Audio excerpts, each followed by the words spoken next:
जय श्री कृष्णा।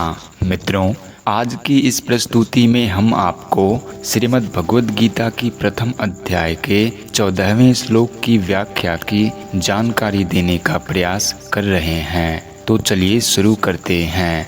ततः श्वेतैर्हयैर्युक्ते महति स्यन्दने स्थितो माधवः पांडवश्चैव दिव्यो शंखो प्रदद्मतुः। अर्थात उसके बाद सफ़ेद घोड़ों से युक्त महान रथ पर बैठे हुए लक्ष्मीपति भगवान श्री कृष्ण और पांडु पुत्र अर्जुन ने भी दिव्य शंखों को बड़े जोर से बजाया। ततः श्वेतैर्हयैर्युक्ते। मित्रों, चित्ररथ गंधर्व ने अर्जुन को 100 दिव्य घोड़े दिए थे। इन घोड़ों में यह विशेषता थी कि इनमें से युद्ध में कितने ही घोड़े क्यों ना मारे जाएं, पर ये संख्या में 100 के 100 ही बने रहते थे, कम नहीं होते थे। ये पृथ्वी, स्वर्ग आदि सभी स्थानों में जा सकते थे। इन्हीं 100 घोड़ों में से सुंदर और सुशिक्षित 4 सफेद घोड़े अर्जुन के रथ में जुते हुए थे। महति स्यन्दने स्थितो। मित्रों, यज्ञों में आहुति रूप से दिए गए घी को खाते खाते अग्नि को अजीर्ण हो गया था। इसीलिए अग्निदेव खांडव वन की विलक्षण जड़ी बूटियां खाकर अपना अजीर्ण दूर करना चाहते थे, परंतु देवताओं के द्वारा खांडव वन की रक्षा की जाने के कारण अग्निदेव अपने कार्य में सफल नहीं हो पाते थे। वे जब जब खांडव वन को जलाते तब तब इंद्र वर्षा करके उसको बुझा देते। अंत में अर्जुन की सहायता से अग्नि ने उस पूरे वन को जलाकर अपना अजीर्ण दूर किया और प्रसन्न होकर अर्जुन को यह बहुत बड़ा रथ दिया। 9 बैलगाड़ियों में जितने अस्त्र शस्त्र आ सकते हैं उतने अस्त्र शस्त्र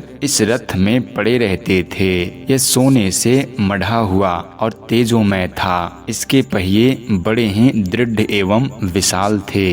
इसकी ध्वजा बिजली के समान चमकती थी। यह ध्वजा 1 योजन तक फहराया करती थी। इतनी लंबी होने पर भी इसमें न तो बोझ था, न यह कहीं रुकती थी और न कहीं वृक्ष आदि में अटकती ही थी। इस ध्वजा पर हनुमान जी विराजमान थे। स्थितो। मित्रों, कहने का तात्पर्य है कि उस सुंदर और तेजोमय रथ पर साक्षात भगवान श्री कृष्ण और उनके प्यारे भक्त अर्जुन के विराजमान होने से उस रथ की शोभा और तेज बहुत ज्यादा बढ़ गया था। माधवः पांडवश्चैव। मित्रों, माँ नाम लक्ष्मी का है और धव नाम पति का है, अतः माधव नाम लक्ष्मीपति का है। यहाँ पांडव नाम अर्जुन का है क्योंकि अर्जुन सभी पांडवों में मुख्य हैं। अर्जुन नर के और श्री कृष्ण नारायण के अवतार थे।